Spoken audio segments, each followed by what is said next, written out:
प्रजापति सहचरा प्राण शरीरं ग्रहम् पूजाते विषयोपभोग रचना निद्रा समास्ते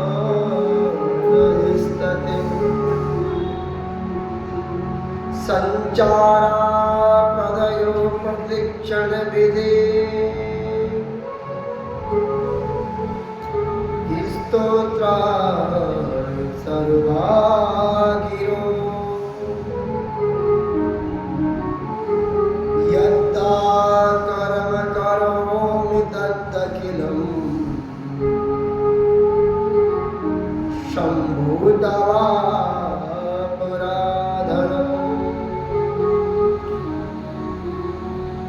सर्वमंगलमांगल्ये शिवे सर्वार्थ साधिके शरण्ये त्र्यंबके गौरी नारायणी नमस्तुते। गुरु ब्रह्मा गुरु विष्णु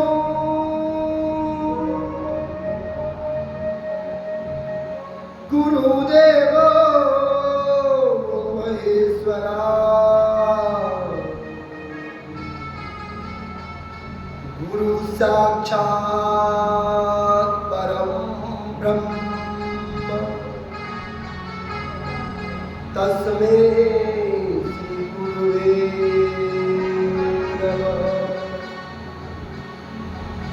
बोलिए शिव पुराण की जय। महादेव तो भोले बाले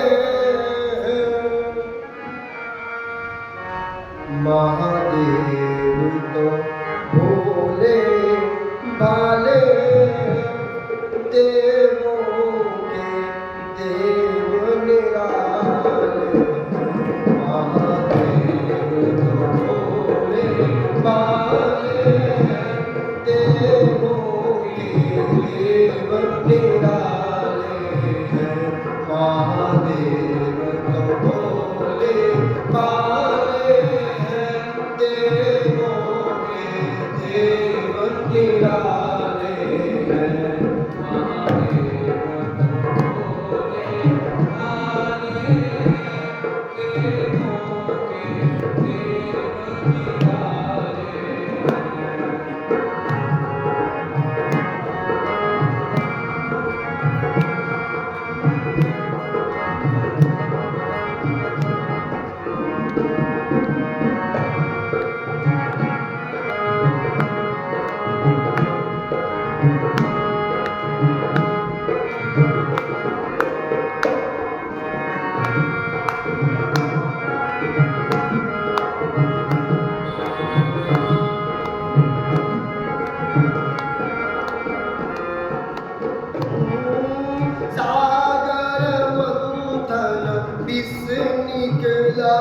सागर मंथन से विष निकला महादेव ने वो विष पान किया महादेव ने वो विष पान किया पर गाया नीलकंठ नीला उनका पर गाया कंठ नीला उनका कहलाते हैं महादेव तो भोले बाले हैं देवों के देव निराले हैं महादेव तो भोले बाले हैं।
भगवत रहने वाला है महादेव तो भोले शंभो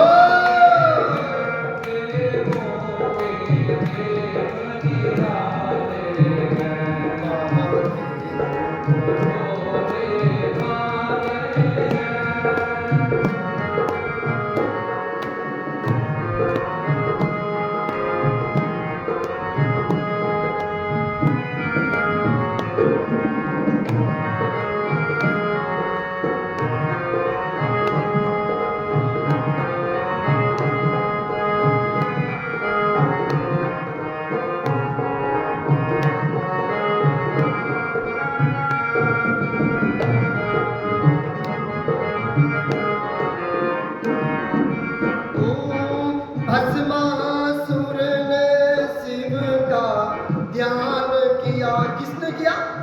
भस्मासुर। भस्मासुर ने शिव का ध्यान किया। भस्मासुर ने शिव का ध्यान किया। भोले ने उसे वरदान दिया। भोले उसे वरदान दिया। पल भर में खुश हो जाते हैं। पल भर में खुश हो जाते हैं। इसीलिए वह कराते हैं महादेव को देवों के देव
निराले शिव महापुराण की जय। बोलिए पार्वती नाथ भगवान की जय। बोलिए वेद व्यास भगवान की जय। आज हमारी कथा चतुर्थ दिवस में प्रारब्ध हुई। भोलेनाथ की बड़ी कृपा, बड़ी दया। आज उस महादेव के चरणों में आज चतुर्थ दिवस। कौन सा दिन? चौथा दिन शिव शंकर भगवान के चरणों में। कल की कथा में हमने सुना कि किस तरह से शिव शंकर भगवान के कहे अनुसार ब्रह्म जी ने सृष्टि का निर्माण किया, दक्ष इत्यादि देवताओं को प्रकट किया। उसके बाद जो है दोनों ब्रह्म और शिव में अतः ब्रह्म और विष्णु में किस तरह से विवाद हुआ इत्यादि कथाएं। आज कथा बड़ी रमणीक है। अब से सती आख्यान प्रारंभ हुआ। शिव महापुराण में कितने खंड हैं? 12 खंड। कितने? 12 खंड है। और कितने श्लोक बताए गए हैं? 22,000 श्लोक शिव महापुराण में, 22,000 श्लोक ही श्लोक है। 22,000 श्लोक को पूरा करने के लिए, यानी कि पूरा श्रावण का महीना प्रारंभ कर दो और अगले श्रावण के महीने ही पूर्ण होगा। इतनी विचित्र कथाएं हैं शिव महापुराण में। 12 खंड, एक एक खंड जो है कम से कम उसमें आपके 5-5, 7-7, 4-4 हजार श्लोक छिपे हुए हैं। एक ही अध्याय यानी एक ही खंड एक महीने में पूरा नहीं होता। अब सोचो, हरि अनंत, हरि कथा अनंता। व्यास जी कहते हैं कि शिव शंकर भगवान की कथा श्रवण करने के लिए अगर चाहते हो सुनना है तो जन्म भी छोटा पड़ जाएगा, परंतु जितनी हमारी सूक्ष्म बुद्धि है, हमारी छोटी बुद्धि हमें इजाजत देती है, अगर उतना भी हमने ग्रहण कर लिया तो वही बहुत है। पिता का बहुत बड़ा चरित्र होता है, बहुत बड़ा चरित्र होता पिता का। अगर पिता के एक दो ही चरित्र पर अगर बेटा चल पड़े तो उसका जीवन सफल होगा कि नहीं होगा? सफल हो जाएगा। इसलिए शिव शंकर भगवान कहते हैं कि मेरी कथा सुनने के लिए शांत बुद्धि, शांत मन होना चाहिए। हर किसी में जो है अपने आप को, अपने इष्ट को देखो। कैसे? सबसे पहले जब कथा बैठते हो तो स्थिर भाव, प्रेम भाव। आपको सब बताओ, कथा में विचलित होने का एक ही कारण है। इसमें जो सुना रहा है वो भी विचलित होता है और जो सुन रहा है वो भी विचलित होता है। सबसे पहले ध्यान लगाओ कि जहां मैं बैठा हूं वहीं बैठा रहो। कौन आ रहा है, कौन जा रहा है, छोड़ दो। बार बार हमारी नजर दरवाजे की तरफ जा रही है। कौन आया? मेरी सहेली आई कि मेरा दुश्मन आया? अगर सहेली आई होगी तो उसको अपने काख में बिठा दूंगी, अगर कोई दुश्मन आई होगी तो उसको साइड पे जाने दूंगी, है नहीं? यही तो चक्कर होगा बार बार देखने का। सिर्फ यहाँ शिव जी की मूर्ति ला रखी, मैंने शिव जी की फोटो लगा रखी है, तो इसको देखते रहो बार बार, मेरे में भी देखने की आवश्यकता नहीं, है ना? शिव जी में देखते रहो, भगवान में देखते रहो और कथा को सुनते रहो। कौन आ रहा है, कौन जा रहा है, छोड़ो। सारी उम्र बीत गई गृहस्थी के चक्कर में, है कि नहीं? सारी उम्र चली गई भागम भाग में, परिवार में, इधर उधर के लेन देन में। अब फिर भी 2 घड़ी कुछ मिला है भगवान के चरण में बैठने का, उसमें भी हमारा मन जो है भटक रहा है, भाग रहा है। पकड़ के बैठ जाओ इसको, स्थिर करके अपने विचारों को मध्य रखते हुए भगवान के चरणों में डाल दो। शिव शंकर भगवान कहते हैं कि हमेशा प्राणी को किसी में भेद नहीं करना चाहिए। भेद करना, हर किसी के अंदर परमात्मा है। जो शिव मेरे अंदर है वही शिव दूसरे के अंदर भी विद्यमान है। इस तरह से जो है शिव शंकर भगवान कहते हैं कि मुझ में तुझ में बस भेद यही, मैं नर हूं तू नारायण है। भगवान से हमेशा शिकायत करो कि तेरे में और मेरे में एक भेद है। क्या भेद है? कि तू नारायण है और मैं नर हूं। एक अक्षर का फेर है। मुझ में तुझ में बस भेद यही, मैं नर हूं तू नारायण है। मैं हूं संसार के हाथों में, संसार संसार है तेरे हाथों में। ये संसार के मैं हाथों में हूं। हम किसके हाथ में? संसार के। आज बेटे की इच्छा पूरी करनी, कल बहू की इच्छा पूरी करनी, कल जो है इसकी इच्छा, कल उसकी इच्छा, बस इच्छा पूरी करते करते हमारी जिंदगी पूरी हो जाती है और फिर भी इच्छाएं पूरी नहीं होती। और वो नर, वो नारायण, उसके आधीन, उसके हाथ में ये सारा जगत है। इसलिए उस परमात्मा को अपने आप को सौंप। एक राजा था, बड़ा तपस्वी था, प्रजा का पालन करने वाला था, हमेशा जो है अपनी प्रजा की रक्षा करता था, ईमानदार, हर जगह भगवान को पूजता था, हर जगह भगवान का ध्यान करता था। इतना बड़ा राजा होकर भी न्यून से न्यून के पैरों में गिर जाता था। ये बताओ, क्या किसी को हम हाथ जोड़ते हैं तो क्या हम छोटे होते हैं? नहीं, वहां पे हमारा कद और बढ़ जाता है। जब अगले को सम्मान देते हैं तो हमें भी सामने से क्या मिलता है? सम्मान ही मिलता है। अब हम अगले को क्रूरता से बोलेंगे, क्रूरता से देखेंगे तो क्या वहां से हमें कुछ फूल बरसाया जाएगा? नहीं, वो भी हमसे गिरना करेगा। इसलिए अगर संसार का प्रेम बटोरना चाहते हो, अगर संसार का प्रेम इकट्ठा करना चाहते हो, तो आपको सर्वप्रथम प्रेम की बांटना होगा।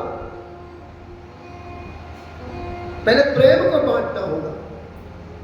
राजा नित्य प्रतिदिन जो है हर जगह मंदिर में जाता, गौशाले में जाता, जो भी मिलता हर किसी की सेवा करता, यहाँ तक कुत्ते की, बिल्ली की, चूहों की, कीड़े मकोड़े सबकी सेवा करता नित्य प्रतिदिन। बाकी लोगों पे हंसते, आसपास के लोग उस पे हंसते हैं कि देखो राजा पगला गया है, सटिया गया है, कुत्ते को प्रणाम कर रहा है, गधे को प्रणाम कर रहा है और सबको प्रणाम कर रहा है?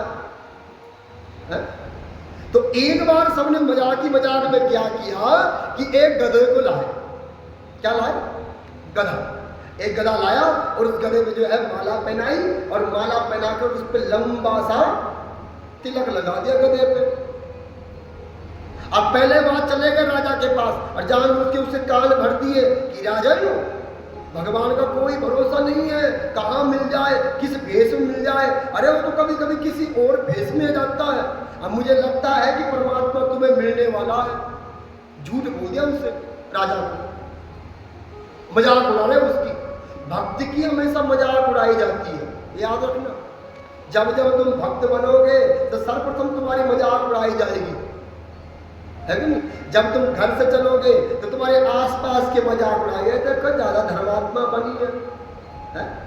उसके बाद जब आओगे वहां भी आपकी मजाक उड़ाई जाएगी, जानबूझ के विघ्न बाधाएं पड़ेंगी, परंतु आपको जो है निरंतर उस शंभु पे अपने आप को बांध के रखना है और अपने आप को शंभु के हवाले कर देना है। तो अब जो है उसको सिखा दिया, पढ़ा दिया और वहां जो है गधा एक तैयार कर दिया, तिलक लगा दिया, माला डाल दी और एक प्यारा सा कपड़ा उसके ऊपर ओढ़ दिया और उस गधे के पैरों में घुंघरू बांध दिए और उसको छोड़ दिया राजा के दरबार में। जब वो घुंघरू बांधकर गधा वहां भागने लगा तो राजा ने उसकी आवाज सुनी। उसने देखा कि एक गधा मेरे घर में आया है, राजदरबार में आया है। वो भागता हुआ गया, उसने सोचा परमात्मा आ गया, यही परमात्मा है। राजा ने माना सच्ची आत्मा से। भगवान को किसी भी तिल की, फूल की, ये बातें छोड़ दो आप कि भगवान को जो है तिल, फूल, फल, मिठाई, मिष्टान इनकी आवश्यकता है ही नहीं। उसे सिर्फ चाहिए भाव, प्रेम। जो भगवान को प्रेम अर्पण कर देता है, भाव अर्पण कर देता है, अपने आप को अर्पण कर देता है, तब चाहे वो कुछ भी अर्पण ना करे, उसके जो है सब कुछ स्वीकार हो जाता है। राजा भावपूर्वक गया, हाथ में परात ली और एक लोटे में जल लिया, भागते हुए गधे को पकड़ा और उसको अपने घर के अंदर ले आया और उसके पैर को धोने लग गया। बाकी राजा छिप के देख रहे हैं कि देखो पगला गया, गधे की सेवा कर रहा है। जब उसने गधे की सेवा की, उसने उसका चरणामृत लिया, पान किया, उसी समय साक्षात नारायण भगवान उससे प्रकट हो गए। बोलिए शिव शंकर भगवान की जय। हर किसी में परमात्मा है, हर जीव के अंदर परमात्मा है। हम आज गायों की हत्या, कई प्रकार की जो है बुच्चर खाने खोल के बैठे हुए हैं। कभी भी इन चीजों का अपने सामने आने मत दो, ऐसे लोगों का साथ ही मत करो जो परजीव को सताते हैं, जो उनको मार कर खाते हैं। वो इंसान नहीं है, वो किसी की दया को नहीं समझ सकते। वो भला आपकी क्या होगी? जो एक मांस को काट कर पका कर खा सकता है, तो क्या वो कभी आपका हो सकता है? क्या उसकी बुद्धि कभी शुद्ध हो सकती है? कभी नहीं। इसलिए कहा गया है, शास्त्र कहता है कि ऐसे लोगों का परित्याग कर देना चाहिए। आज जो है साक्षात नारायण भगवान के दर्शन किए, उसी समय राजा गदगद भाव से नारायण भगवान के दर्शन करते हुए उनकी प्रार्थना करता है, हे शंकर, अब वो भाग्य मेरे जो आपने मुझे दर्शन दिए। और उनकी स्तुति करने लग गया। क्या करता है? देवा देव महादेव धर्मपाल नमस्तुते, सृष्टि स्थिति विनाशानां कर्ता संभो त्वमेव ही। तुम ही इस सृष्टि के कर्ता हो और तुम ही धरता हो, तुम ही भक्त वत्सल हो और तुम ही जो है हर जीव के अंदर विद्यमान हो। वो शंकर भगवान की जय। इसका शिव शंकर भगवान प्रसन्न हुए और भक्त को वरदान दिया, सदैव परमात्मा को भजते रहो, उस महादेव का नित्य प्रतिदिन ध्यान करते रहो। ओम नमः शिवाय, ओम नमः शिवाय, ओम नमः शिवाय, ओम नमः शिवाय, ओम नमः शिवाय।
गुण निधि कथा सुन।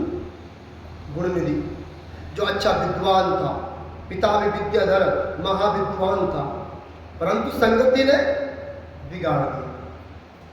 इसलिए संगति भी अच्छी बनाओ, अच्छी संगति के साथ रहो, संगति का असर पड़ता है। तो गुण निधि का देहांत हो गया, वह जो शिवपुरी चला गया, अगला जन्म हुआ उसका गुण निधि का। अगले जन्म में भी वो शिव शंकर भगवान का भक्त बना, अगले जन्म में वो शिव शंकर भगवान का परम भक्त बना। अगले जन्म में बना कर्दम ऋषि का, यानी कर्दम उसका नाम था और इंद्रमणि राजा का पुत्र, कर्दम नाम था। तो इस जन्म में क्या किया? तो इस जन्म में उसका काम क्या था? उसको जो है पिछले जन्म की पूरी बातें याद थी, समझ। तो इस जन्म में वो जो है भगवान के भोले बाबा का भक्त था और नित्य प्रतिदिन जो है मंदिर में जाता था और जोत को जलाता था। किस चीज से उद्धार हुआ था उसका? जोत से हुआ था। जब उसने अपना कपड़ा फाड़ा था तो कपड़ा फाड़ के उसने उजाला किया था, तो उसी से उसका भी भला हुआ था, तो उसको याद था। तो इस जन्म में वो जगह जगह जाकर जोत जलाता है, यहां तक कि उसने अपनी प्रजा को भी आदेश दे दिया कि जो अपने घर पर जोत नहीं लगाएगा उसको दंड दिया जाएगा। धर्म करने के लिए चाहे तुम्हें उसे दंडित करना पड़े, आप उसे समझाओ। प्रजा यानी कि पुत्र, पुत्र यानी कि अपना परिवार, अपने परिवार को भी धर्म कर्म में लगाना सिखाओ। है नहीं? तो होता कि नहीं होता है? हम तो कर रहे हैं, परंतु बच्चे परिवार धर्म कर्म से भी सिखाना पड़ता है। सिखाओ उनको कैसे जो है धर्म कर्म होता है, कैसे पूजा होती है, किसको गायत्री मंत्र बोलते हैं, कैसे जो है माँ भगवती का मंत्र बोलते हैं। धीरे धीरे करत करत अभ्यास जड़मत होई सुजान। अगर अभ्यास करेगा तो सीखेगा, और जब सीखेगा तभी तो ज्ञान आएगा। तो अब जो है कर्दम ने जो है सारे महल में, सारे नगर में जोत जलाता था, तो उस जोत जलाने से भी उसका फिर से उद्धार हो गया इस जन्म में। अगला जन्म मिला उसका दिग्विजय का। अब वह तीसरा जन्म दिग्विजय। पहला जन्म हुआ था गुण निधि, दूसरा जन्म हुआ यह कर्दम्ब का, और तीसरा हो गया। अब जो है तीसरे जन्म में जो दिग्विजय क्या करता है कि शिव शंकर भगवान की आराधना करता है, तपस्या करता है, भगवान का गुणगान भजन कीर्तन करता है, जगह जगह जाता है और वहां जो है अब शिव शंकर भगवान के गुणगान गाता है। शिव शंकर भगवान की उसको अब जो क्या हुई, दर्शन करने की अभिलाषा हुई कि मैं इस जन्म में शिव शंकर भगवान के दर्शन करूंगा और इसी जन्म को अपना सफल कर दूंगा। तो उसने जो है अब शिव शंकर भगवान की तपस्या प्रारंभ कर दी। तो जब शिव शंकर भगवान की घोर तपस्या की तो उसके बाद जो है उसको साक्षात गौरी शंकर ने दर्शन दिया। बोलिए गौरी शंकर भगवान की जय। गौरी शंकर के साक्षात दर्शन हुए। तो जब गौरी शंकर उसके सामने आए तो अब जो है गौरी मैया ने क्या सोचा कि ये मुझे दृढ़ भाव से देख रहा है, दृढ़ भाव से देख रहा है। तो मां भगवती ने उसका जो है तीसरा एक नेत्र फोड़ दिया। तो शिव शंकर भगवान ने कहा कि हे पार्वती, ये तुम्हारा परम भक्त है, ये तुम्हें मां की दृष्टि से देख रहा है। तो मां भगवती उस पर प्रसन्न हुई और आज जो है दिग्विजय को वरदान दे दिया। शिव शंकर भगवान ने क्या वरदान दे दिया कि आज से तू अजर अमर हो जाएगा और तुझे संसार पूजेगा, तुझे संसार पूजेगा और तेरा नाम आज से क्या होगा, कुबेर होगा। बोलिए कुबेर महाराज की जय। बताओ, एक गुण निधि से चलते चलते कहां तक पहुंच गया, कुबेर तक। किसका लेखा जोखा है, कर्मों का, मात्र कर्मों का लेखा जोखा है। जैसे कर्म किए वैसे फल पाया, हर जन्म को अपना सफल बनाता गया और आज कुबेर बना। कुबेर का अर्थ यह नहीं कि पैसे वाला, धन दौलत वाला। कुबेर का अर्थ होता है कि जो हमेशा जो है शिव शंकर भगवान के नजदीक रहता हो, जो शिव शंकर भगवान के सानिध्य में रहता हो। कुबेर के साथ साथ उसको वरदान भी दिया। क्या वरदान दिया? कि तो हमेशा जो है मेरे निकट ही रहेगा। इसलिए उसकी एक आलीशान नगर बना दिया जिसका नाम रख दिया अलकापुरी। कैलाश के निकट ही एक अलकापुरी का निर्माण कर दिया और वहां का जो है आज कुबेर राजा बना दिया। यह है शिव शंकर भगवान की माया, शिव शंकर भगवान की कृपा। न जाने कब किस पे बरस पड़े। इसलिए अगर उस बारिश को यानी कि उस बरसात को अपने ऊपर लेना चाहते हो तो आपको तो भीगना पड़ेगा और भीगने के लिए आपको जो है शिव शंकर भगवान की कथा में आना पड़ेगा। शिव शंकर भगवान की ही वो कथा है, अमृत रूपी वर्षा है जो आपके ऊपर छिड़की जाएगी। इस कथा से होता क्या है? क्यों सुनते हैं कथा बार बार? हर वर्ष कथा सुनते हैं। एक वर्ष में कितनी बार कथा सुनते हैं? बार बार कथा सुनते हैं। कारण ये जो मन है, इस मन रूपी को हम बार बार उस कथा रूपी से धोते हैं। जैसे एक बर्तन होता है ना, बर्तन, तो उस बर्तन को साफ किया जाता है। उसी तरह ये मन भी क्या है? एक बर्तन है जिसपे जल्दी से काई जम जाती है, मिट्टी जम जाती है, धूल जम जाती है। तो उस धूल को कैसे साफ करते हैं? पानी से करते हो साफ, ब्रश से करते हो साफ, है ना? उसी तरह ये मन भी क्या है? बर्तन है। तो ये बर्तन किससे धुलेगा? शिव शंकर भगवान की उस कथा रूपी राख से। इसलिए बार बार शिव शंकर भगवान की कथा सुनाई जाती है। साल में निर्धारित होता है, लगभग हर मंदिर में जो है शिव शंकर भगवान की कथा की जाती है। की जाती कि नहीं जाती? कहीं है ऐसा कि भागवत कथा करनी ही करनी है?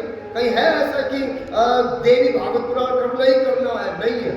वो अपनी जिज्ञासा है, करो ना करो, परंतु साल भर में एक बार शिव पुराण अवश्य सुननी चाहिए। बोलवा कारण है इसका, ये शिव पुराण ही है जिसको गोपनीय रखा गया है, जिसको गुप्त रखा गया है। शिव शंकर भगवान की कथा ही हमें पार कराती है, हमें भवसागर से पार करती है। इसलिए जो है हमेशा शिव शंकर भगवान की कथा का श्रवण किया करो, भगवान की कथा का रसपान किया करो। ये हमें भव से पार करेगी। गुण निधि का उद्धार हुआ, आज कुबेर बना। शिव शंकर भगवान ने कई प्रकार के आशीर्वाद दिए। मां भगवती ने इतना आशीर्वाद दे दिया कि तू आज से जो है मेरे पुत्र के समान होगा। शिव शंकर भगवान ने अपने निकट रख दिया, अपने मित्र के रूप में उसे संबोधित किया। इतना कुछ मिल गया मात्र एक भक्ति करने से।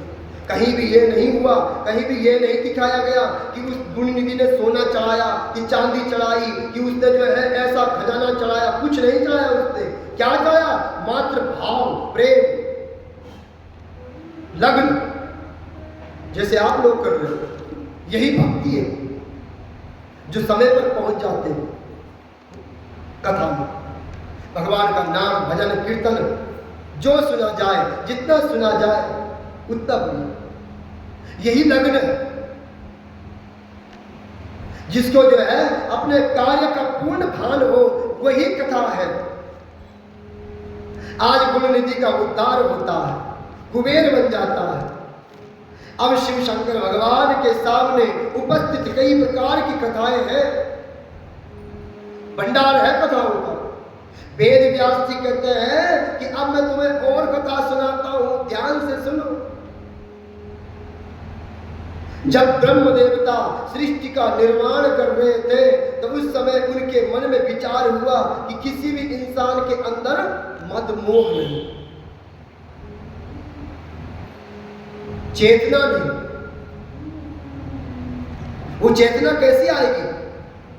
जब उसके अंदर कुछ शक्ति होगी, यानी कि जब तक उसके अंदर काम मत मोह नहीं होगा तब तक कुछ कार्य नहीं कर सकता। तो उन्होंने क्या रचा? एक पुरुष को रचा, अति सुंदर,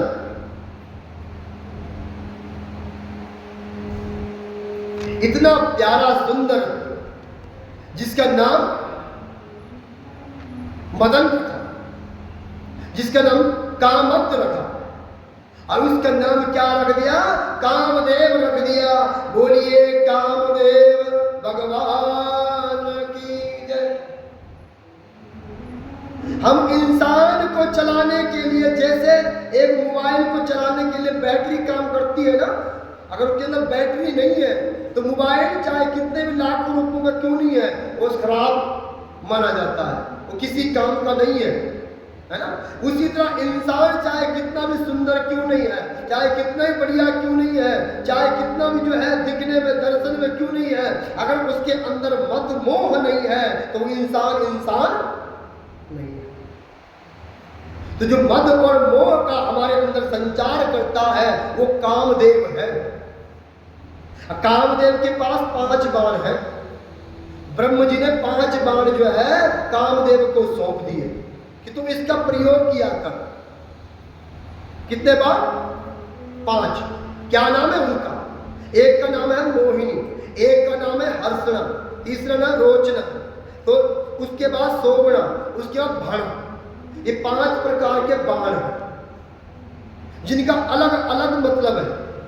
मोहिनी का अर्थ होता है किसी को अपनी तरफ मोहित करना, किसी को अपनी तरफ खींचना, वो मोहिनी है। तो वो भी कामदेव ही है। ये 5 बाण अलग अलग प्रकार के कार्य करते हैं इंसान के अंदर, हम मानव के अंदर। तो ब्रह्म जी ने उसे वरदान दे दिया कि अब जो है तो हमेशा इंसान के अंदर चेतना जगवाएगा तो काम मुक्त होगा। कामदेव को विश्वास नहीं हुआ। कामदेव ने सोचा कि ब्रह्म झूठ कह रहे हैं। क्या सोचा? कि झूठ कह रहे हैं। अब उन्होंने क्या किया? क्या ब्रह्मदेव पे ही वो सारे 5 के 5 बाण छोड़ दिए। बोलिए ब्रह्मदेव भगवान की जय। वो 5 बाण ब्रह्मदेव पे छोड़ दिए। अहम विष्णु सदा शंभो सर्वे त्वक्षरोचरा इति यद्वावता प्रोक्तम तनयमति परीक्षतम। वो 5 बाण ब्रह्म पे छोड़ दिए। जैसे ही 5 बाण वो ब्रह्म पे छोड़े, ब्रह्म काम मुक्त हो गए। जो सृष्टि के रचयिता है, जिन्होंने उसे रचा, आज वही कामुक्त हो गए। सामने संध्या थी, ध्यान से सुनो।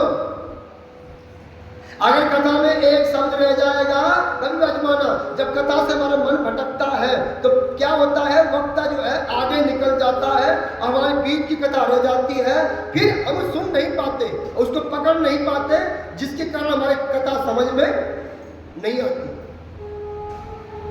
इसलिए जो है कथा सुननी है तो ध्यान पूर्वक सुनना पड़ेगा, प्रेम पूर्वक।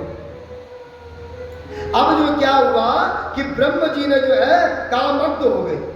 अब वहां सामने संध्या थी, तो अब जो है वो संध्या पे क्या हो गए? मुक्त हो गए। ब्रह्मदेव जी किस पे मुक्त हो गए? संध्या पे मुक्त हो गए। जब उस पे मुक्त हुए तो अब जो है हाहाकार मच गया वहां, और जो धर्म कर्म थे वहां, वो कहां पहुंच गए? शिव शंकर भगवान के पास पहुंच गए। पहले भी कथा में यही आया था। जब कोई हम अपराध करते हैं, किसी की निंदा करते हैं, किसी की बुराई करते हैं, किसी की ठिठोली करते हैं, तो कौन जाता है? धर्म और कर्म कहां पहुंचता है? शिवपुरी। है? तो जैसे ही ब्रह्म के मन में चेतना उत्पन्न हुई, उन्होंने कुदृष्टि से, कुभावना से संध्या को देखा। उसी समय जो धर्म कर्म शिव शंकर भगवान के पास पहुंच गए, वहां उन्होंने त्राई त्राई की कि त्राई मान अनर्थ हो गया। तो यहीं पर आता है कि हम कथा में बहुत ज्यादा हेर फेर है। कहीं भी किसी भी पुराण में नहीं लिखा हुआ है कि ब्रह्म जी ने सरस्वती को दागा या सरस्वती से कुछ शब्द की। सरस्वती उनकी धर्मपत्नी ही है। जो गायत्री है उस गायत्री का नाम ही सरस्वती है। यहां पे मिलावट किया।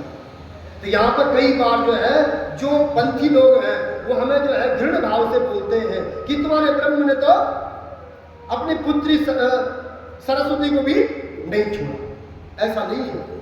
जो गायत्री है उस गायत्री का नाम ही सरस्वती है। गायत्री जो है एक रूप है जो वेद को संभालती है, और जो सरस्वती है वो क्या है? विद्या की देवी है। तो दोनों का रास्ता क्या दिख रहा है? एक ही है कि नहीं है? जो वेद माता गायत्री वो विद्या की प्रतीक है, और जो सरस्वती है तो वो भी विद्या की प्रतीक है। तो यहाँ पे समझो कि दोनों यानी कि एक ही है। उन्हीं का नाम सरस्वती है और उन्हीं का नाम गायत्री है। यहाँ पे संध्या अलग है। यहाँ पे संध्या में मुग्ध हुए ब्रह्म जी। संध्या कौन है? संध्या उनकी पुत्री है। कैसे मुक्त हुए? जब कामदेव ने 5 बाण क्या किए? छोड़ दिए जांचने के लिए ब्रह्म जी पे, उससे विचलित हो गए।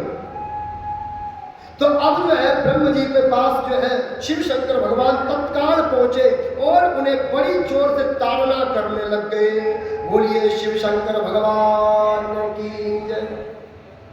उन दोनों को डांटा। जब उनको डांटा तो उस समय वहां दक्ष, ब्रह्म देवता इत्यादि थे। जब उनको डांटा गया तो उसी समय जो है अब जो है ब्रह्म देवता के मन में क्या हुआ कि शिव शंकर भगवान के प्रति नफरत पैदा हो गई। जब कोई हमें समझाने वाला, हमारा हितैषी होता है, हमें समझाता है, तो हम उसी के साथ क्या करते हैं? बैर करते हैं, है कि नहीं? उसी को हम समझते हैं हमारा दुश्मन है, जबकि वो हमारा हितैषी है। मुंह पे बोलने वाला, सामने बोलने वाला कड़वा जरूर होता है, परंतु अपना हितैषी होता है। और जो सामने तो आपकी वाई करेगा, वाह बहुत बढ़िया, बहुत अच्छा है, तूने जो किया ठीक किया, परंतु पीठ पीछे वो क्या करता है? आपकी चुगली करता है, आपकी निंदा करता है, आपकी बुराई करता है। तो ऐसे लोगों से सावधान रहो, ऐसे लोगों से बचो। जो सामने बोलने वाला होता है वही अपना हितैषी होता है। तो ब्रह्म देवता जी आज जो है शिव शंकर भगवान से नफरत करते हैं, घृणा भाव करते हैं, अब उनसे बैर करने लग गए। समय बीतता गया। अब क्या किया? ब्रह्म जी सोचते हैं कि खुद सन्यासी बनता फिरता है, अपने आप को ज्यादा योगी मानता है, ज्यादा जो है भक्त मानता है, सिद्ध पुरुष मानता है। देखते हैं इसकी सिद्ध पुरुषी। तो योजना बनाते हैं ब्रह्म देवता। कैसी योजना? दक्ष जी को समझाते हैं, अपने पुत्र को, मानस पुत्र को, एक काम कर, तुम मां भगवती का ध्यान कर। किसका? मां भगवती का, मां जगदम्बे का ध्यान कर, जो आदि शक्ति शिव शंकर भगवान के साथ थी, जिनके द्वारा ही यह सृष्टि चली है, जिनके द्वारा ही यह सृष्टि बनी हुई है, जिसका नाम ही है शक्ति, आदि शक्ति, परम शक्ति, दिव्य शक्ति, अलौकिक शक्ति। वही है जो शिव शंकर भगवान से भी परे है, वो है आदि शक्ति। मां भगवती, एक कथा मिलती है, बड़ी प्यारी कथा है और सच की कथा है। जब चारों वेद एक ही बात कहे तो वही सत्य है। जब ब्रह्मांड में कुछ नहीं था तो एक ज्योत थी, तो उस ज्योत से माँ भगवती का जन्म हुआ। तो उस ज्योत से जो है माँ भगवती ने कई बार पुरुष पैदा किए। तो अंततः जब कोई नहीं माना तो एक भद्र पुरुष पैदा किया, तो उसका नाम क्या रखा? रुद्र। तो सबसे पहले रुद्र का जन्म हुआ। तो उस रुद्र के द्वारा ही जो है इस सृष्टि का निर्माण हुआ था। तो यानी कि वो क्या है? आदिशक्ति है। आज ब्रह्म जी उसी को जगाने के लिए कहते हैं कि उस आदिशक्ति को जगाओ और हे दक्ष उसे जो है वरदान प्राप्त करना कि तुम मेरी पुत्री के रूप में जन्म लो। बोलिए आदिशक्ति भगवती की जय। सर्वमंगल मांगल्ये शिवे सर्वार्थ साधिके शरण्ये त्र्यंबके गौरी नारायणी नमस्तुते नारायणी नमस्तुते। सर्वमंगल मांगल्ये शिवे सर्वार्थ साधिके शरण्ये त्र्यंबके गौरी नारायणी नमस्तुते। भाव पूर्वक बोलना जिसको आता है, प्रेम पूर्वक, ठीक है? जिसको आता है वो क्या बोलेगा? सर्वमंगल मांगल्ये। सर्वमंगल मांगल्ये शिवे सर्वार्थ साधिके शरण्ये त्र्यंबके गौरी नारायणी नमस्तुते। सर्वमंगल मांगल्ये शिवे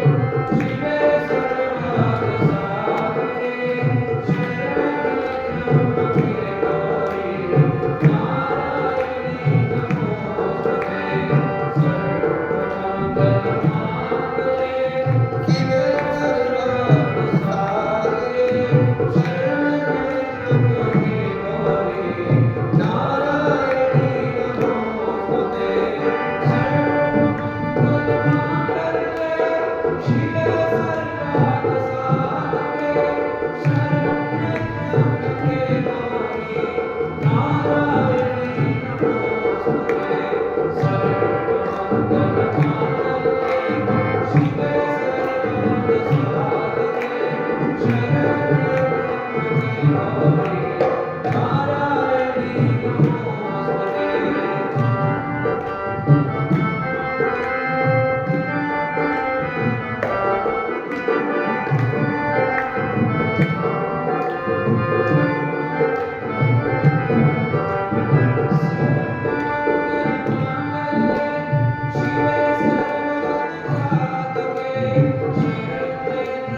साधिके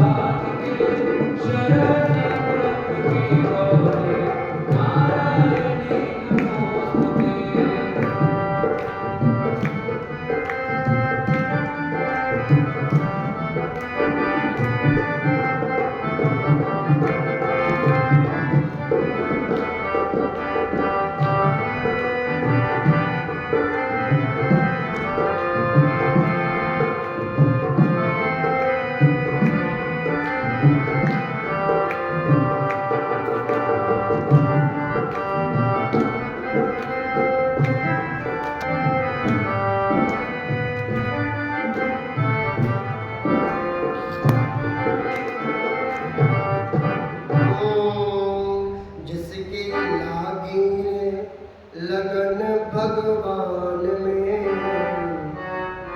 जिसकी लागी लगन भगवान में, उसका दिया भी जलेगा तूफान में। जिसकी लगन भगवान से लग जाती है, तूफान आएगा जरूर, परंतु दिया कभी भी नहीं बुझने वाला। जिसकी लागी लगन भगवान में, जिसकी लागी है लगन भगवान में, उसका किया रे जलेगा तूफान में, उसका किया रे जलेगा तूफान में, जिसकी लागी रे लगन भगवान में, जिसकी लागी रे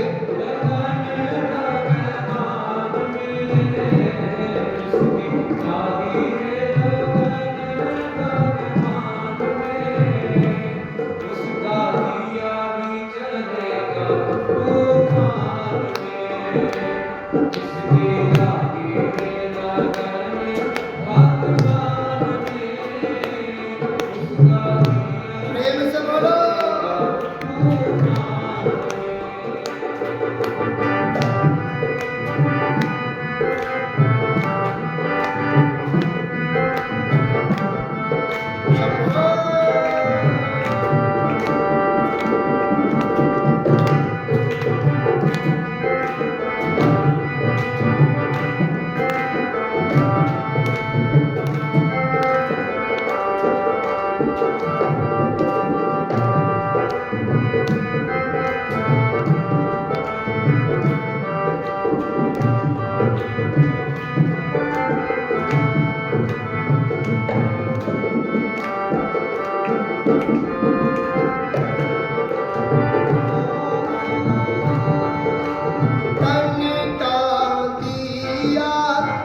शिव शंकर भगवान के आज्ञा अनुसार उसकी आज्ञा के विरोध होकर सती के ध्यान करता है, आदि शक्ति का ध्यान करता है। कौन?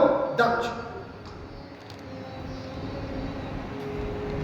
दक्ष घोर तपस्या में लीन हो जाता है, मां भगवती का ध्यान करता है, अनेकों अनेक मंत्र पढ़ता है, अनेकों अनेक उपासना करता है, पाठ करता है, पूजा करता है, धर्म करता है, कर्म करता है। भगवान को पाना है तो अपने धर्म रूपी घड़े को तो भरना पड़ेगा, और जब धर्म रूपी घड़ा भरेगा तो जो उसके अंदर जो है कंकर है, जो तिनका है, तभी तो ऊपर आएगा वो।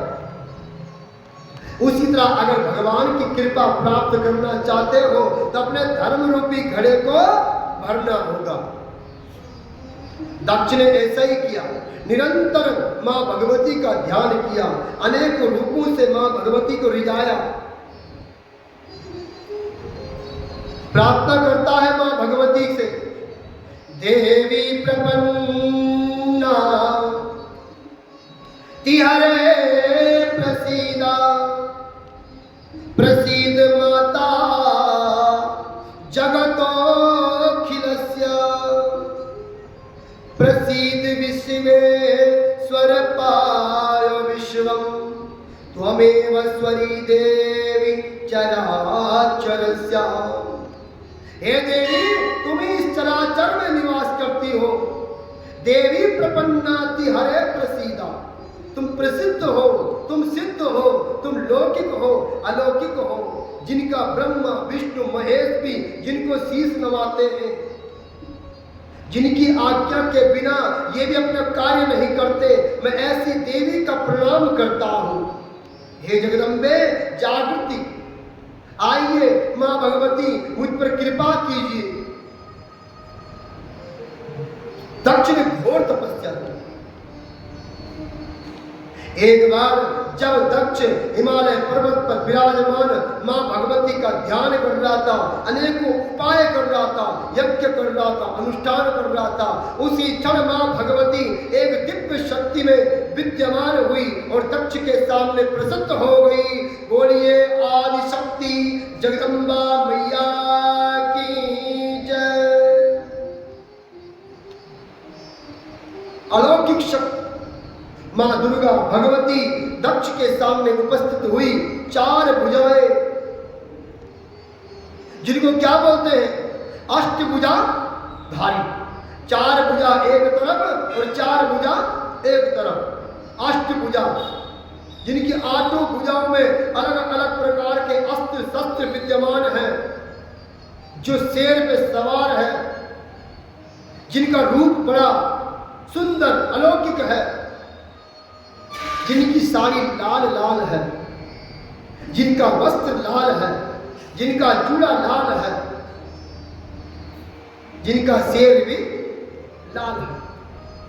अद्भुत ऐसे सुंदर रूप को देखकर वहां दक्ष बड़ा भयानक शब्द से मां मां शब्द पुकारने लग गया कि हे जगदम्बे आदि शक्ति, आज मेरा जन्म सफल हुआ, जो आपने मुझे अपना ये दिव्य रूप दिखाया। संसार में पहला स्वरूप किसने देखा? दक्ष ने, मां भगवती का वो अद्भुत रूप।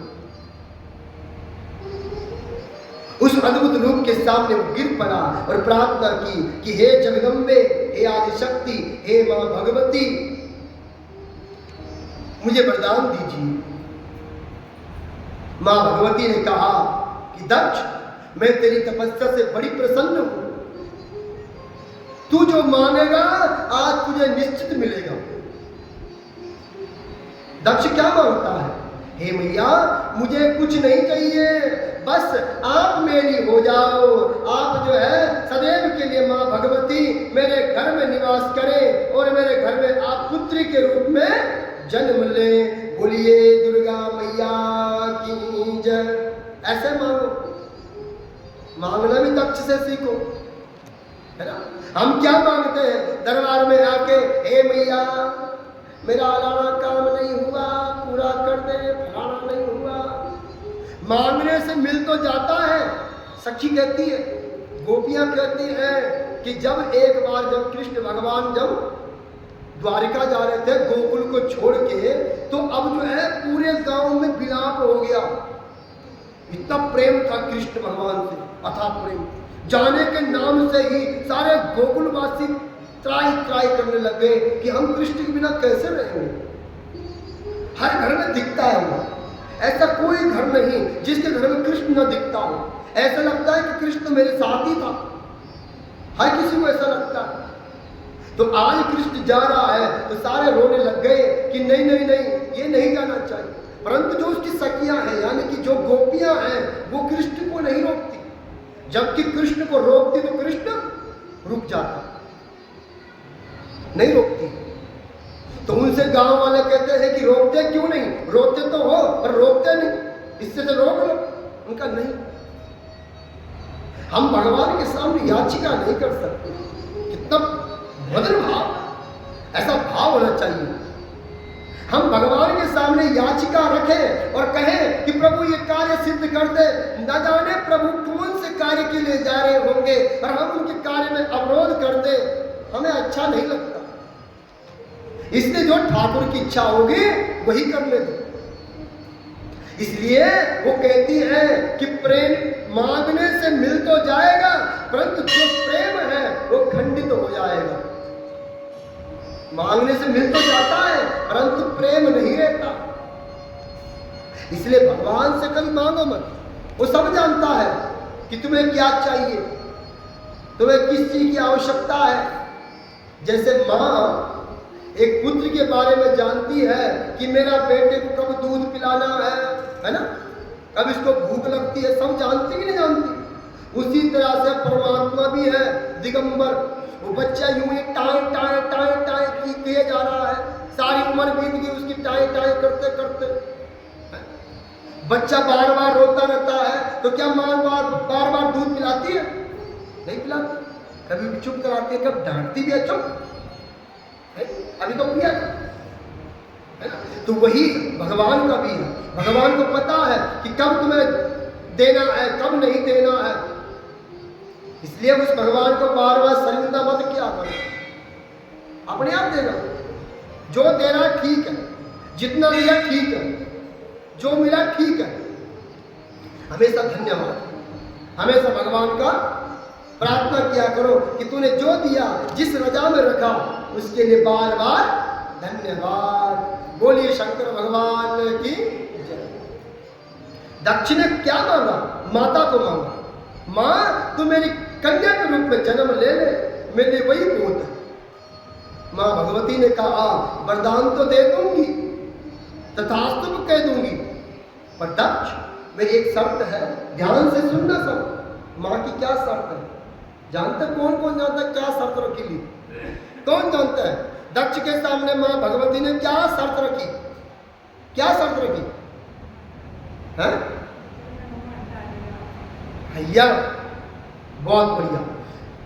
दक्ष के सामने शर्त रखी गई कि हे दक्ष, मैं तेरे घर में जन्म ले लूंगी, कन्या के रूप में आ जाऊंगी, परंतु जिस दिन तेरे अंदर अहंकार आएगा, जिस दिन तू जो है मद मोह में डूब जाएगा, जिस दिन जो है तू धर्म कर्म का जो है अपमान करने लग जाएगा, उस दिन मैं तेरा साथ छोड़ दूंगा।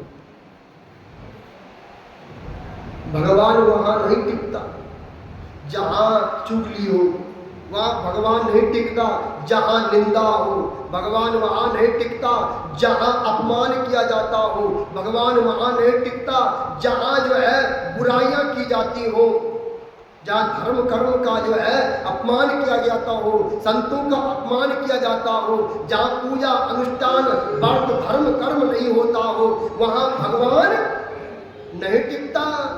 ये मैया रानी का संदेश है कि हे दक्ष, जिस दिन तू अपमान करना प्रारंभ कर देगा, जिस दिन तेरे अंदर अहंकार उत्पन्न होगा, उस दिन मैं तेरे से चली जाऊंगी। दक्ष ने तथास्तु कहा, हे मां, जो आपकी मंजूरी।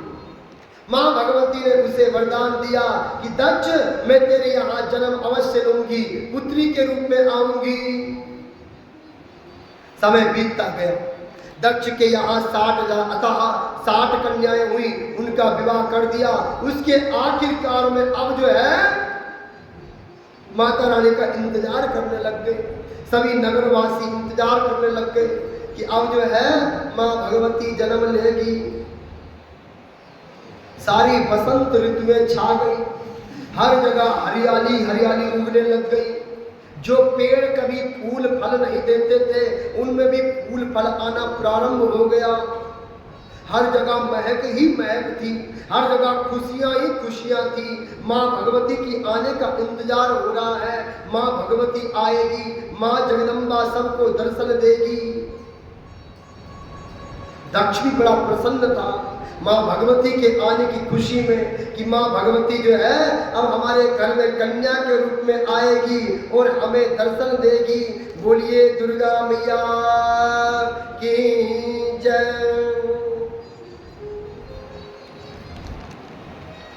या देवी सर्वभूतेषु माँ दुर्गा रूपेण संस्थिता, नमस्तस्यै नमस्तस्यै नमस्तस्यै नमो नमः। ओम दुर्गा दुर्गति समने दुर्गा पद्म निवारणी दुर्गमच्छेदनी दुर्गा साधनी दुर्गनाशनी दुर्गतोद्वारिणी दुर्गा निहंत्री दुर्गमापा दुर्गमज्ञानदा दुर्गा दैत्यलोक दवानला। बोलिए दुर्गा मैया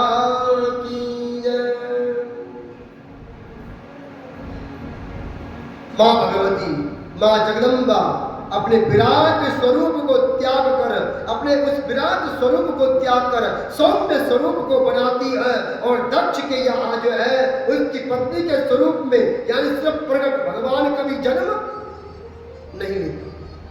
भगवान क्या होते?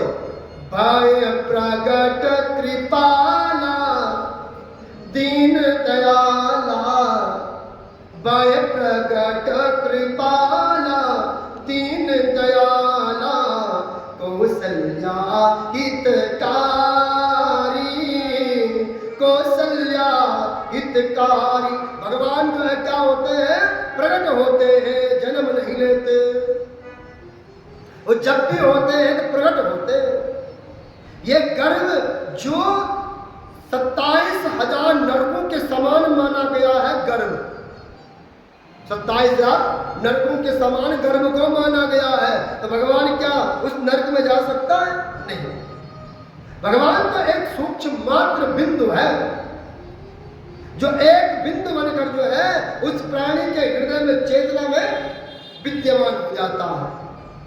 उसी स्वरूप में जब वहां वसंत ऋतु बहने लग गई तो माँ भगवती ने दक्ष की पत्नी के यहाँ गर्भ में जन्म लिया और वहां माँ भगवती कन्या के रूप में प्रकट हुई। बोलिए दुर्गा मैया की जय। बाल स्वरूप, अति सुंदर स्वरूप। दक्ष ने कहा कि माँ आज जो है तूने यहाँ हमारे घर को, हमारे आंगन को पवित्र कर दिया। बाल स्वरूप, कंजिका का स्वरूप बड़ा अद्भुत और बड़ा प्यारा दृश्य था। माँ भगवती को पालने में रखा गया। माँ भगवती की सारे जो है लोग निवासी जो है माँ भगवती की वंदना करते हैं, जय जयकार करते हैं। बोलिए दुर्गा मैया की जय। सर्वमंगल मंगल्ये शिवे सर्वार्थ साधिके शरण्ये त्र्यंबके गौरी नारायणी नमस्तुते।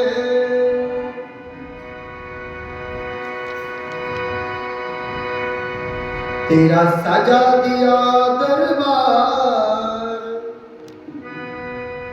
तेरा सजा दिया दरबार, मैया आ जाओ। कौन कौन चाहता है कि हमारे घर में मैया रानी आए? हाथ खड़े करो। कौन कौन चाहता है? चाहते हैं? चाहते हैं मैया रानी आए, है ना? तो आए, सबके घर में एक एक मैया रानी आनी चाहिए। दो दो ना आए। हम तो बड़े भाग्यवान हैं, हम डबल भाग्यवान हैं। हमारे यहाँ एक बार नहीं, दक्ष हमसे पीछे है। हमने दक्ष को फेल कर रखा है कि नहीं? तो लोग दक्ष के यहाँ एक बार आई और हमारे यहाँ दो दो बार आ रखी है ना?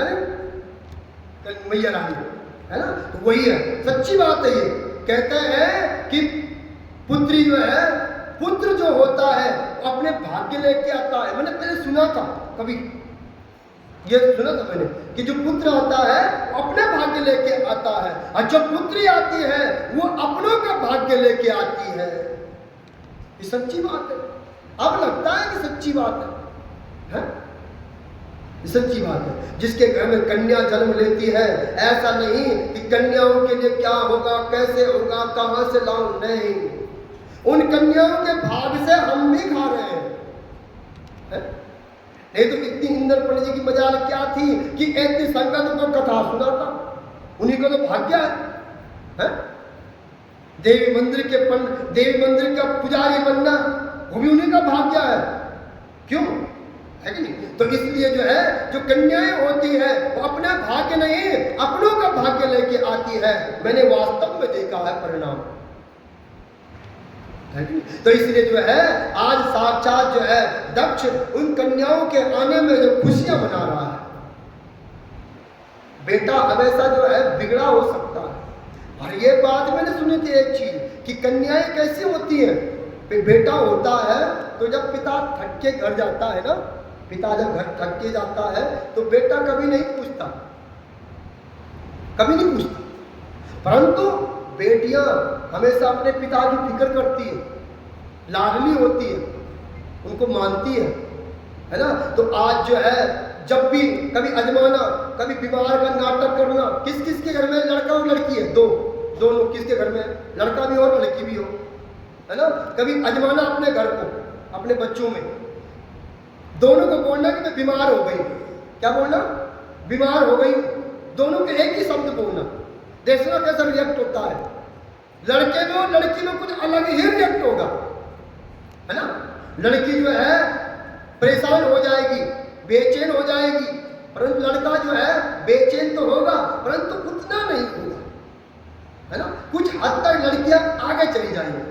अब मैं भी आज जो घर जाता हूँ तो मेरी बेटी हमेशा पूछती है, सच्ची है, हमेशा पूछेगी आगे। अच्छा, अब उसको आदत पड़ेगी और गले से लग जाएगी और गले लग के जो है नाचने लग जाएगी। लड़का कभी नहीं करेगा ऐसा, कभी नहीं। तो लड़की लड़की होती है ना। अब वो भाग्य होते हैं उसके जिस घर में कन्याएं होती है ना। तो आज दक्ष इसी खुशी में जो है अपने आप को झूमे नहीं संभाल पाता है और भगवान माँ भगवती का दरबार में अतः अपने आप को सौंप देता है। उस जगदम्बा का ध्यान पूर्वक अरदास करता है, प्रार्थना करता है, माँ भगवती की स्तुति करता है। सजा दिया दरबार मैया आ जाओ, सजा दिया दरबार मैया आ जाओ, सजा दिया दरबार मैया आ जाओ, सजा दिया दरबार मैया आ जाओ, मैया आ जाओ, मैया आ जाओ, मैया आ जाओ, मैया आ जाओ, सजा दिया दरबार मैया आ जाओ, सजा दिया दरबार मैया आ जाओ। जोर से बोलो, सजा दिया दरबार मैया आ जाओ, सजा दिया दरबार मैया आ जाओ। तेरे दर पे अकबर आया, तेरे दर पर अकबर आया, सोने का छतर चढ़ाया, सोने का छतर चढ़ाया। तूने तूने तूने नहीं किया, तूने नहीं किया, हाँ इनकार के स्वीकार। यार तूने नहीं किया स्वीकार, मैया आ जाओ, सजा दिया दरबार मैया आ जाओ, सजा दिया दरबार मैया आ जाओ, सजा दिया दरबार मैया आ जाओ।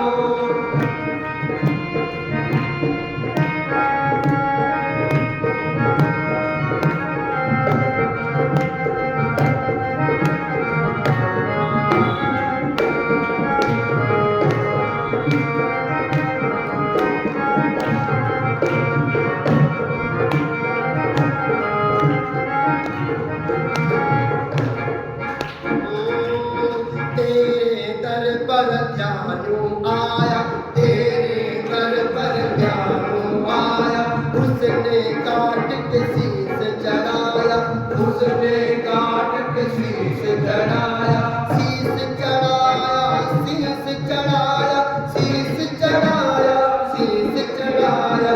तेरे दर पर ध्यानु आया, तेरे दर पर ध्यानु आया, उसने काट के शीश चढ़ाया, उसने काट के शीश चढ़ाया।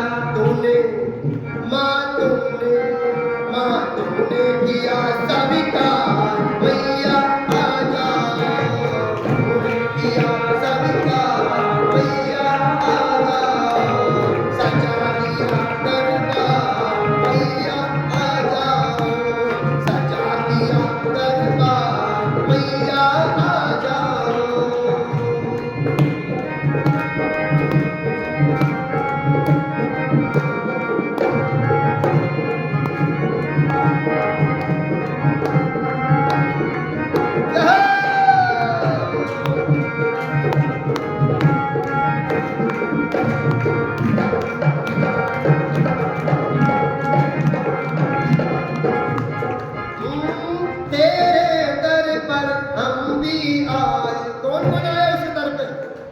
सारे आए ना? चलो। तेरे दर पर हम भी आए, तेरे दर पर हम भी आए, दर्शन की माँ आस लगाए, दर्शन की माँ आस लगाए। मैया दे दो, मैया दे दो, मैया दे दो दर्शन आज, मैया आ जाओ, मैया दे दो दर्शन आज, मैया आ जाओ, सजा दिया दरबार, मैया आ जाओ, सजा दिया।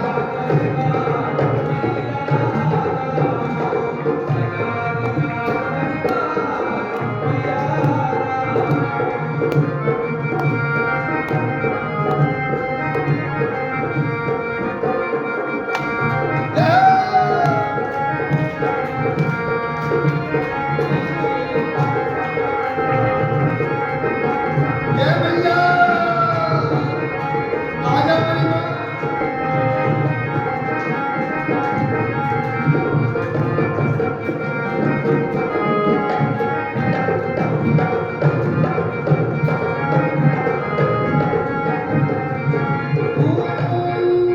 अब कौन कौन एहसास करना चाहता है? सच्ची बात है ये। वैसे भी देवी मंदिर जो अपने आप में दिव्यमान है, विद्यमान है, अखंड ज्योत जलती यहाँ 11 अखंड ज्योत। आज तक संसार के किसी भी कोने में 11 अखंड ज्योत नहीं जलती, चाहे कितना बड़ा दरबार क्यों ना हो। सच्ची बात है कि नहीं? 11 ज्योत जलना ये कोई अपने आप में छोटी मोटी बात नहीं है। वो भी 60-70 सालों से जल रही है कि नहीं? 11 अखंड ज्योत। एक ज्योत जलाने में ही बड़ी परेशानी होती है, यहाँ 11-11 ज्योत जलती है। और 11-11 ज्योत का सेवन करने वाली साक्षात बैठी हुई है वहां, साक्षात। ये सच्ची बात है। उतना चमत्कार आपको वैष्णो देवी, चिंतापूर्णी, ज्वाला देवी, मनसा देवी, नैना देवी, कामला देवी, वज्रेश्वरी नहीं मिलने वाला, जितना साक्षात दर्शन आपको यहाँ मिलने वाला है। अद्भुत शक्ति यहाँ, अद्भुत। उसके लिए क्या होना चाहिए? अपने आप को सौंप देना है। अब एहसास करो कि उस गुफा से बाहर निकलकर मेरी देवी आ रही है। ओ देखो मैया आने लगी है, ओ देखो माँ आने लगी है, ओ देखो माँ आने लगी है, भक्तों में मस्ती छाने लगी है, भक्तों में मस्ती छाने लगी है। तेरी हो रही, तेरी हो रही, तेरी हो रही जय जयकार, मैया आ जाओ, तेरी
अवश्य आती है और हमारे बीच में बैठी होगी।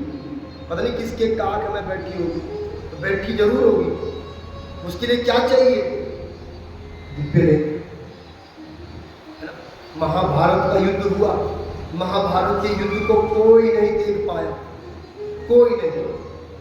कौन देख पाया? संजय। संजय देख पाया। कैसे देख पाया? जब उसको दिव्य दृष्टि दी गई। इसका अर्थ जानते हो?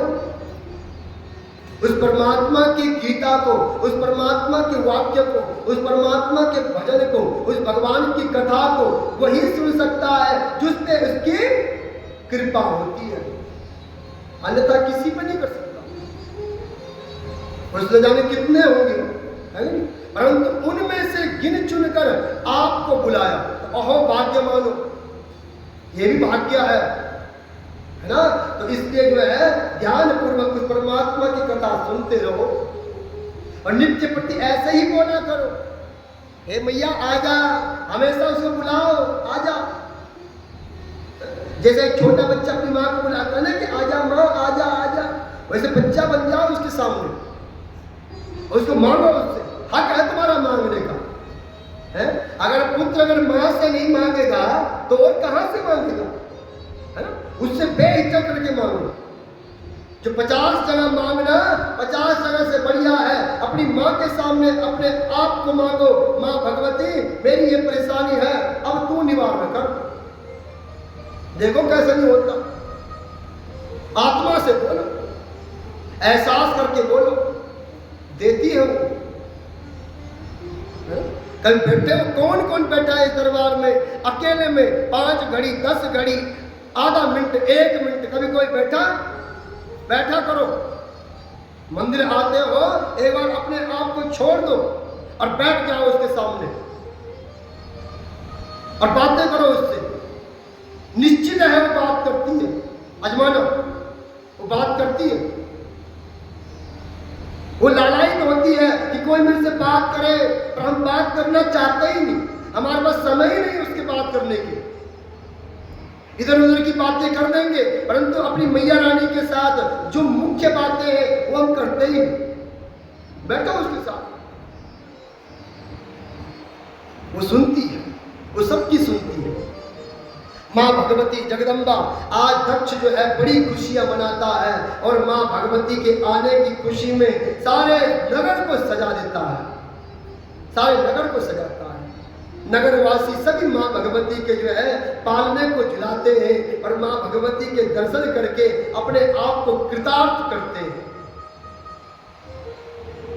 धीरे धीरे समय बढ़ता है और बाल्य अवस्था से ही 5 वर्ष की आयु से ही माँ भगवती को भक्ति करने का आनंद था और धीरे धीरे करके माँ भगवती बड़ी होती गई। इतनी सुंदर आकृति वाली, इतनी सुंदर माँ भगवती जगदम्बा जो हमेशा शिव शंकर भगवान का भजन किया करती थी। बचपन से ही शिव शंकर भगवान का भजन जप करने का आदत थी। नित्य प्रतिमा भगवती शिव शंकर भगवान की पूजा करती, उनकी अर्चना करती, उनको जो है फूल फल चढ़ाती, दूध चढ़ाती, नित्य उनकी पूजा करती। जब मां भगवती यौवन अवस्था में आई तो अब जो है ब्रह्म देवता ने जो है मां भगवती के सामने फिर से उपस्थित हो गए। ब्रह्म देवता मां भगवती के सामने आए, कहा कि हे देवी, हे जगदम्बा, आपका जिस काम के लिए जन्म हुआ है आप वो कार्य कीजिए। आपका लक्ष्य है शिव को प्राप्त करना। क्या लक्ष्य है? शिव को प्राप्त करना। और हमारा भी लक्ष्य क्या है? शिव को प्राप्त करना, है ना? तो मां भगवती को कहा कि तुम शिव को प्राप्त करो, वर के रूप में उन्हें प्राप्त करो। उसके लिए तुम्हें तपस्या करनी पड़ेगी। मां भगवती ने घाटकेश पर्वत पर मां भगवती ने शिव शंकर भगवान की पूजन किया। वहां मां भगवती ने शिव शंकर भगवान का ओम नमः शिवाय के पाठ को प्रारंभ किया। हजारों वर्षों तक मां भगवती ने शिव शंकर भगवान का ध्यान किया। बोलिए आदि शक्ति शक्ति महायोगिनी की जय। इतनी प्रबल, एक सिंहासन में बैठ जाए तो अब चाहे धूप आए, चाहे आंधी चले, चाहे बारिश हो, कब जो है सर्दी का मौसम आया, कब गर्मी का मौसम आया, कब वर्षा का मौसम आया, सब उसको जो भान भूल गए। इतनी पूर्णता से, दृढ़ता से शिव शंकर भगवान का जाप किया। और आज से मां भगवती का नाम और क्या पड़ गया? योगिनी। क्या पड़ गया? योगिनी, जो योग में सबसे उत्तम। तो आज मां भगवती ऐसी योगिनी ने शिव शंकर भगवान की योग विद्या प्रारंभ की, परंतु शिव शंकर भगवान फिर भी प्रसन्न न हुए। उसके बाद जो है ब्रह्म देवता ने शिव शंकर भगवान के कहे अनुसार अब विष्णु भगवान को जो है सलाह दी, ऐसा करो कि अब जो है मां भगवती शिव शंकर भगवान का जाप कर रही है, साथ में हे विष्णु जी आप भी जो है शिव शंकर भगवान का ध्यान प्रारंभ कीजिए। सभी देवताओं को कहा कि तुम भी जो है शिव शंकर भगवान का ध्यान करो। इसीलिए सत्संग करते हैं, इसीलिए भजन करते हैं। कभी देखा होगा कि अकेला कभी भजन नहीं करता, अकेला कभी कथा नहीं सुनता, अकेला कभी जो है सत्संग में नहीं जाता। इसी को सत्संग कहते हैं।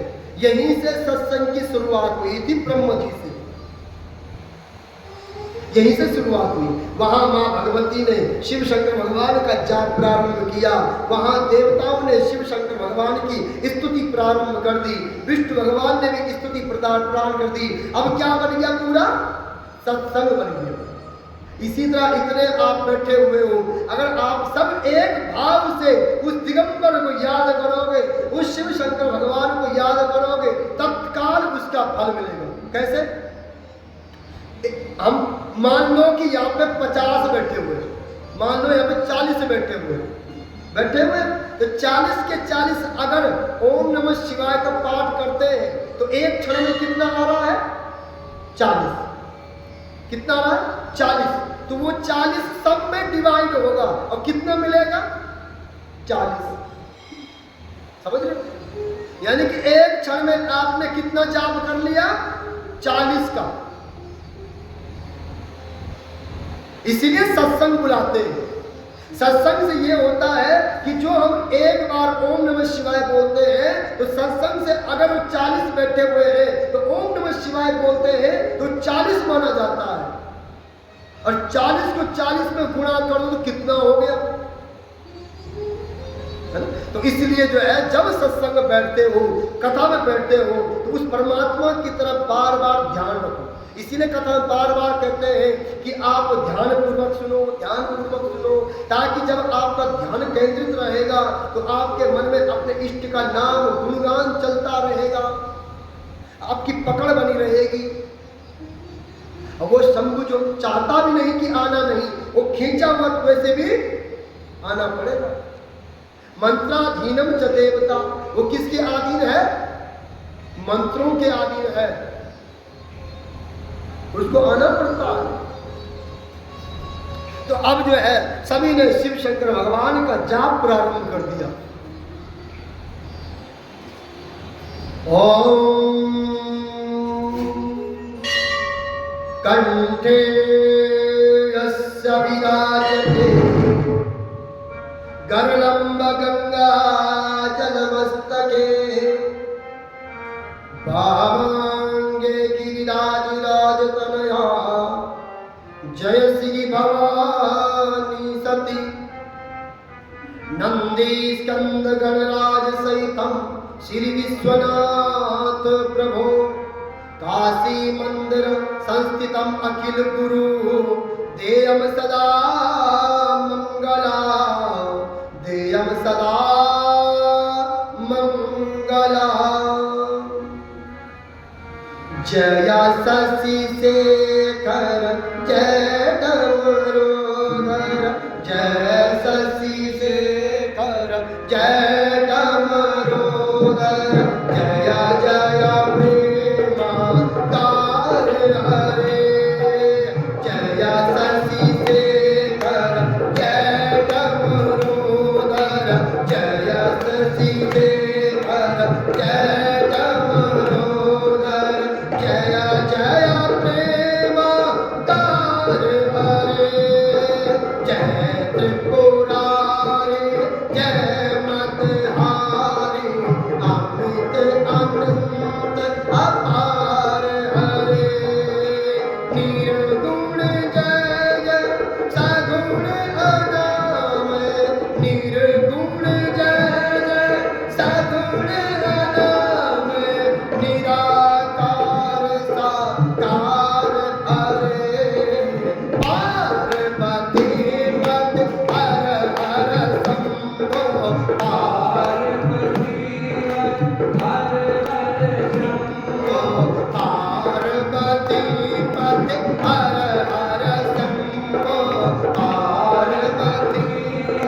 दक्ष ने शिव शंकर भगवान की स्तुति प्रारंभ की कि हे शंभु, हम जानते हैं तुम निराकार हो, तुम कभी भी जो है इस मोह माया अथवा संसार के चक्कर में नहीं पड़ना चाहते, परंतु अपने भक्त को आनंद देने के लिए तुम्हें आना पड़ेगा।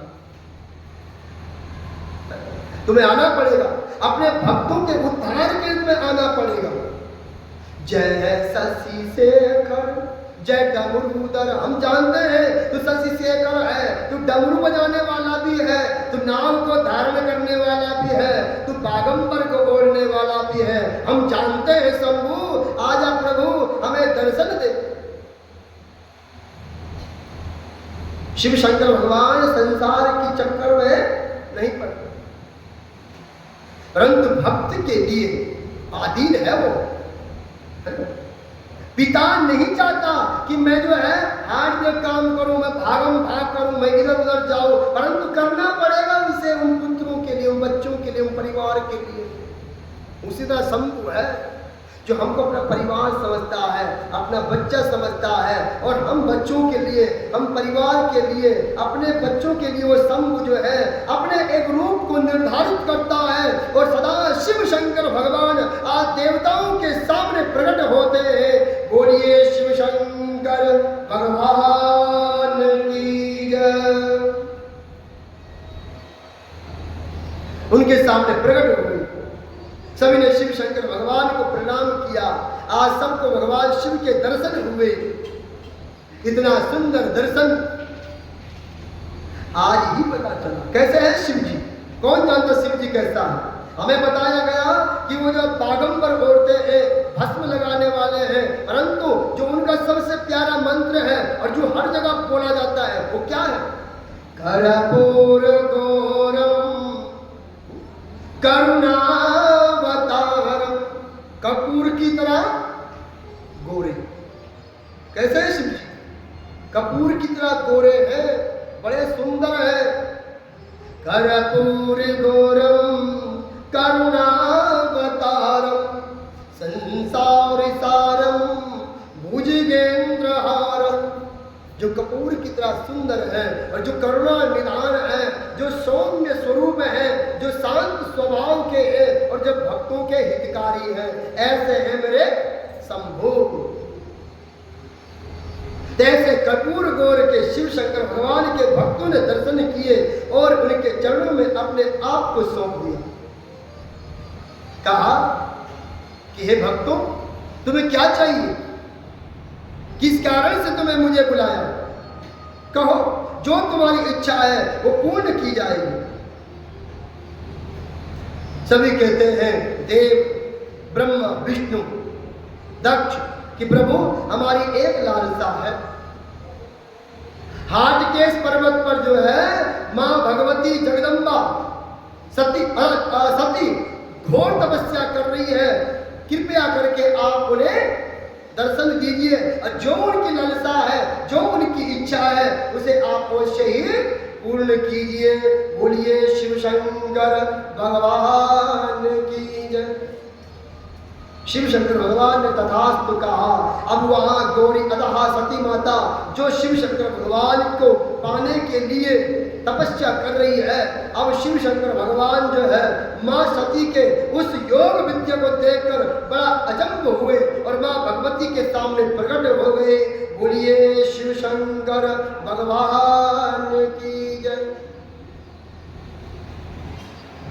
मां सती ने जब शिव शंकर भगवान को अपने सामने देखा, रहा नहीं गया। आज अपनी भक्ति को पूर्णता से पाया कि आज मेरी भक्ति सफल हो गई।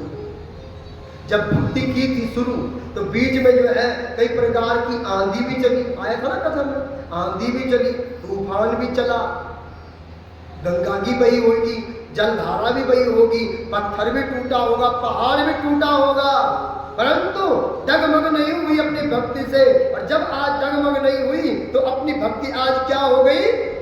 सिद्ध हो गई। इसलिए अपनी भक्ति को दृढ़ बना के रखो, एक न एक दिन वो शंभु अवश्य सुनेगा।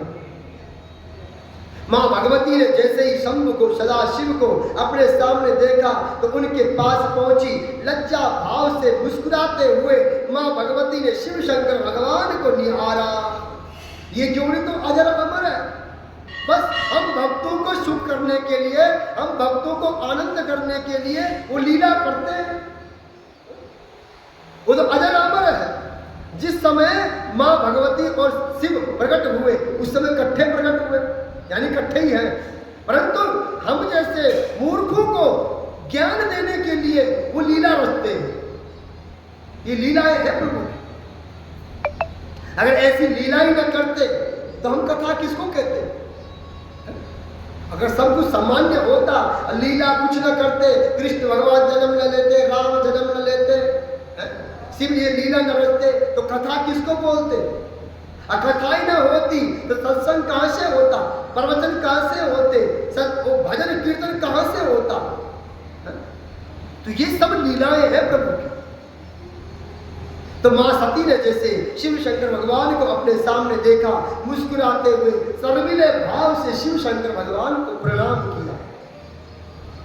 शंकर भगवान ने भी मुस्कुराते हुए मां सती को आशीर्वाद दिया, कहा कि हे देवी क्या चाहिए, वरदान मांगो। मां भगवती ने तुरंत ही देर न करते हुए कह दिया कि मैं हे सदाशिव, मैं तुम्हें वर के रूप में प्राप्त करना चाहती हूँ। बोलिए शिव शंकर भगवान की जय। मैं तुम्हें वर के रूप में प्राप्त करना चाहती हूँ। अब सुनो, शिव जी यहाँ पे क्या कहते हैं? शिव जी कहते हैं कि हे देवी, मैं इस मोह माया में नहीं पड़ना चाहता। मैं योगी हूं, मुझे भोगी बनाने की आवश्यकता नहीं है। मुझे भोगी मत बनाओ। हाँ, मैंने भक्तों के लिए अपने रूप बनाया है, भक्तों के लिए मैंने तुमको दर्शन दिया है, परंतु ये नहीं कि तुम मुझे जो है इस मोह माया में फंसा दो। कई बातें होती हैं, सती मां भगवती शिव शंकर भगवान को कई बातें समझाती हैं। अंततः शिव शंकर भगवान जो है मां सती से कहते हैं तथास्तु, परंतु मेरी एक शर्त है। यहां भी शर्त रखी गई। अब किसको पता है कौन सी शर्त है? पता अब नहीं, पहले तो एक को भी था, अब एक को भी नहीं है। तो यहां भी शर्त रखी गई, यहां शर्त रखी गई, बहुत बढ़िया शर्त रखी गई शिव शंकर भगवान के द्वारा।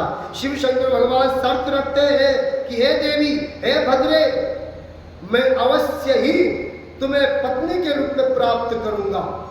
मैं तुम्हें पत्नी के रूप में प्राप्त जरूर करूंगा। मेरी एक शर्त है, जिस दिन तुम मेरे विपरीत जाओगी, जिस दिन मेरे कहने के विरुद्ध जाओगी, मैं उसी क्षण तुम्हारा परित्याग कर दूंगा। बोलिए शंकर भगवान की जय।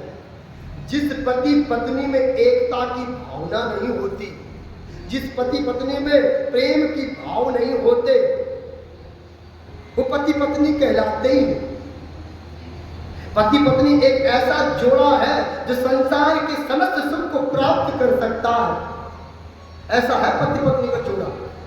जो कहते हैं हो सकता है कि कभी जो है पति को दुख लग जाए तो पत्नी को समझना चाहिए, और पत्नी को दुख लग जाए तो पति को समझना चाहिए। दोनों को बराबर माना गया है, दोनों बराबर है। एक शिव है और एक शक्ति है। शिव के बिना शक्ति अधूरी और शक्ति के बिना शिव अधूरा। इसलिए जो है दोनों को एक साथ चलना चाहिए। चाहे दुख हो चाहे सुख हो, हमेशा इकट्ठे रहो, अपने परिवार का निर्माण करो, वही घर आगे बढ़ता है। जिन पति पत्नी में एकता होती है, प्रेमता होती है, एक दूसरे को समझने की परख होती है। ऐसा नहीं कि ये काम तेरा है तो तू ही कर, ये काम तेरा है तो तू ही कर। कभी हो सकता है कि परिवार में जो है पत्नी किसी तबीयत से खराब हो और कोई घर में जो है देखभाल करने वाला ना हो, तो पति का फर्ज बनता है घर की देखभाल करे। खाना बनाना पड़े तो बनाना पड़ेगा, अब कोई बनाने वाला नहीं है, ये उसका दायित्व बनता है। इसी तरह जो है ये परिवार एकजुट होकर चलता है, परिवार में एकता होनी चाहिए, नहीं तो भार मंत्रा बैठी हुई है। कौन बैठी है? मंत्रा। जिस परिवार में एकता नहीं होती ना, पकड़ नहीं होती, तो भार मंत्रा फायदा उठाती उस परिवार का भरपूर से। अलग से तुम्हारी बहू को भड़काएगी, अलग से तुम्हारी माँ को भड़काएगी, अलग से तुम्हारे बेटों को भड़काएगी, तुम्हें पता भी नहीं चलेगा कब मंत्रा प्रवेश कर गई। इसलिए अपने परिवार को हमेशा जो है रामायण की तरह जोड़ के रखो और एकबद्ध होकर बैठो। राम सिखाता है कि पुत्र के साथ कैसे रहना, पत्नी के साथ कैसे रहना, पिता के साथ कैसे रहना। इसे परिवार में एकता जरूरी है। इसलिए शिव शंकर भगवान कहते हैं कि जिस दिन तू मेरे से विरुद्ध जाएगी मैं तेरा परित्याग कर दूंगा। बोलिए शिव शंकर भगवान की जय। आज कथा यहीं पर पूर्ण हुई।